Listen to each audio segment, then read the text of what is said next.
Assalamualaikum warahmatullahi wabarakatuh. Kami akan mempresentasikan hasil kelompok kami yang beranggotakan Ferry Safitri, Lintang Guntor Aji, Nur Hasanah, Okta Malinda Maharani, Fahrol Roji, Ratna. Kasus terkait hubungan industrial Pancasila. Kasus pertama adalah mengenai pemutusan hubungan kerja karyawan, dan kasus kedua adalah mengenai mutasi karyawan. Perusahaan dengan terang-terangan menurunkan jabatan terhadap pengurus komisaris di tingkat perusahaan dan memutuskan hubungan kerja anggota FSB, Gartek SPSI, PT Arim Trade dengan alasan habis kontrak. Pemutusan hubungan kerja sepihak yang dilakukan oleh manajemen PT Arim Trade tanpa adanya penetapan tertulis dari Lembaga Penyelesaian Perselisihan Hubungan Industrial adalah hal yang sangat lumrah dan semakin menjamur, bahkan sudah mendarah daging di mata pengusaha nakal, seperti yang dilakukan manajemen PT Arim Trade dengan mengkebiri Undang-Undang 13 tahun 2003 tentang ketenagakerjaan. Akar permasalahan: konflik terjadi antara kelompok manajer dan kelompok buruh yang disebabkan oleh adanya pertentangan logika antara kedua kelompok tersebut. Kelompok manajer menekankan nilai efisiensi, produktivitas, dan keuntungan. Sementara kelompok buruh menuntut upah yang lebih tinggi, kondisi kerja yang baik maupun keamanan kerja yang lebih besar.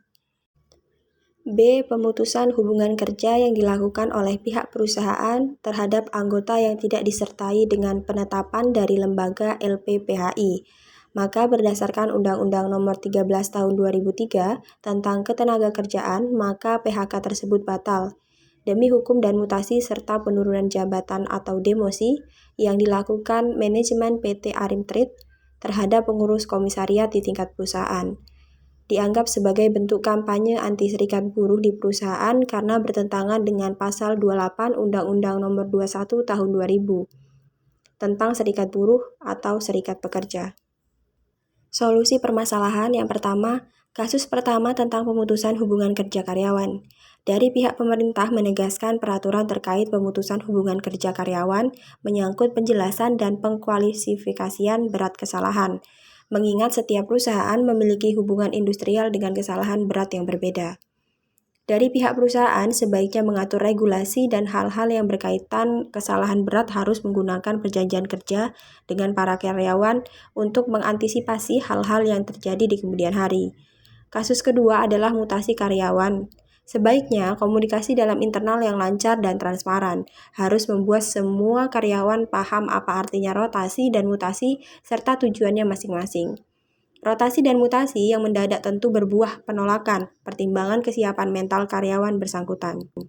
2. Pemutusan hubungan kerja yang dilakukan PT Arim Trade adalah suatu bentuk kesalahan, dikarenakan tidak adanya alasan yang jelas terhadap pemutusan hubungan kerja dan tanpa melalui tahapan berikut.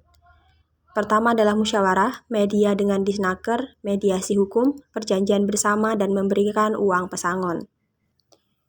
Adapun solusinya, yakni optimalisasi peran lembaga PPHI yang dimaksud adalah mediasi ketenagakerjaan, arbitrase ketenagakerjaan, konsiliasi ketenagakerjaan, dan pengadilan hubungan industrial. Hal-hal mengenai penyelesaian perselisihan hubungan industrial telah diatur lebih jauh di dalam Undang-Undang Nomor 2 Tahun 2004. Untuk itu, perlu kiranya peran pemerintah dalam menekan atau melakukan pengawalan terhadap PPHI agar lembaga tersebut dapat melakukan pertolongan terhadap kesalahan dalam pemutusan hubungan kerja sepihak. Sekian presentasi dari saya. Terima kasih atas perhatiannya. Wassalamualaikum warahmatullahi wabarakatuh.